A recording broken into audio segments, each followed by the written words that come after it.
اللہ نے زینت بخشی ہے افلاک کو روشن تاروں سے، اللہ نے زینت بخشی ہے افلاک کو روشن تاروں سے، اسلام نے رونق پائی ہے محبوب خدا کے یاروں سے۔ ہوتے ہو خفا کیوں سن کر پوچھو تو ذرا اغیاروں سے، ہوتے ہو خفا کیوں سن کر پوچھو تو ذرا اغیاروں سے، تعریف صحابہ ثابت ہے قرآن کے 30 پاروں سے۔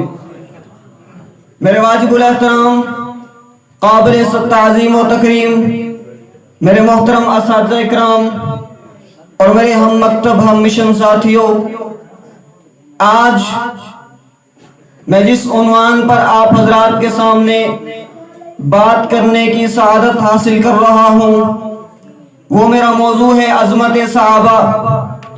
معزز سامعین کرام، کائنات کے اندر 2 جماعتیں ایسی آئی ہیں کہ جو اپنی مرضی سے نہیں آئی بلکہ انتخاب خداوندی ہے۔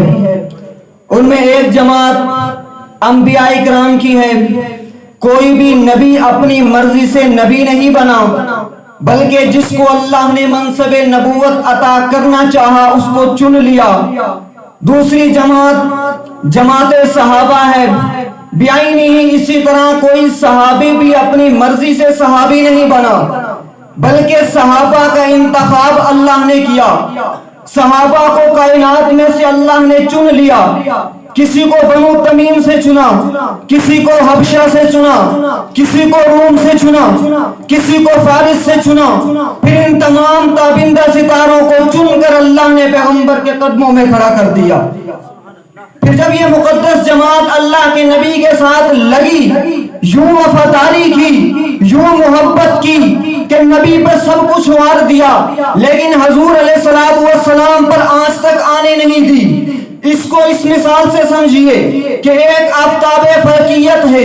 جب آفتاب فلکیت طلوع ہوتا ہے شروع میں اس کی کرنیں تھوڑی ہوتی ہیں، کرنیں تھوڑی ہونے کی وجہ سے ہر کوئی اس کی طرف دیکھ سکتا ہے، اس کی طرف نگاہ دوڑا سکتا ہے، لیکن جیسے جیسے آفتاب فلکیت بڑھتا چلا جاتا ہے، کرنوں میں اضافہ ہوتا چلا جاتا ہے، پھر یہ حال ہوتا ہے جب یہ عین عروج پہ آتا ہے، اپنی جوانی میں آتا ہے، کرنیں اضافہ ہو گیا، اب کوئی اس کی طرف دیکھ نہیں سکتا۔ اب یہ حال ہے کہ کوئی دیکھتا ہے آنکھیں چندھیا جاتی ہیں، آنکھوں سے پانی شروع ہو جاتا ہے۔ بیائی نہیں، اسی طرح جب آفتاب نبوت مکہ کی سرزمین پر طلوع ہوا، شروع میں اس کی کرنیں بھی تھوڑی تھی، کرنیں تھوڑی ہونے کی وجہ سے ہر کمینہ حضور علیہ السلام کی طرف غلط نگاہ سے دیکھ سکتا تھا، حضور علیہ السلام پر غلط نگاہیں دوڑاتا تھا، تانا تشریح بھی کر لیا کرتا تھا۔ لیکن پھر ایسے ہی آفتاب نبوت بڑھتا چلا گیا، کرنوں میں اضافہ ہوتا چلا گیا، ہوتے ہوتے 1,44,000 تک پہنچ گئی۔ اب یہ حال ہے کہ کوئی نگاہ دوڑاتا ہے، آنکھیں نکال لی جاتی ہے، کوئی اشارہ کرتا ہے، بازو کاٹ دیے جاتے ہیں، بلکہ اب تو یہ حال ہے کہ اینٹ کا جواب بھی پتھر سے دیا جاتا ہے۔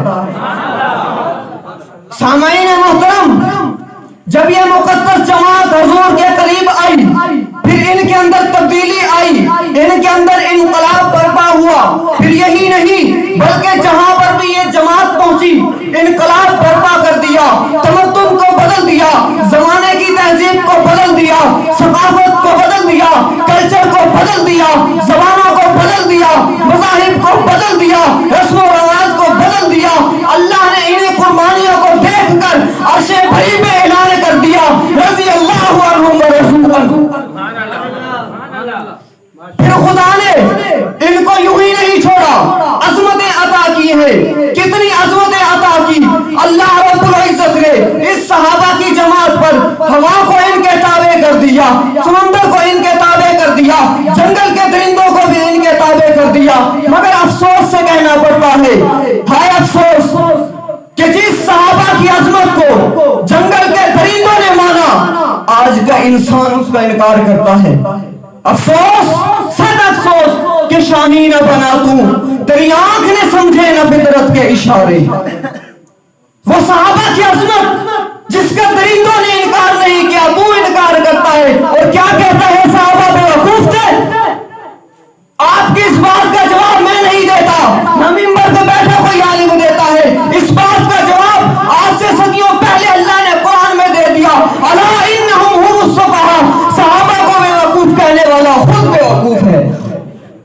اس لیے تو ہم فخر سے کہتے ہیں ہمارے صحابہ، واللہ ہمیں دیو جان سے پیارے ہیں صحابہ، وہ چاند جو روشن ہوا بطحا کی افق پر، اس چاند کے تابندہ ستارے ہیں صحابہ، وما علینا الا البلاغ۔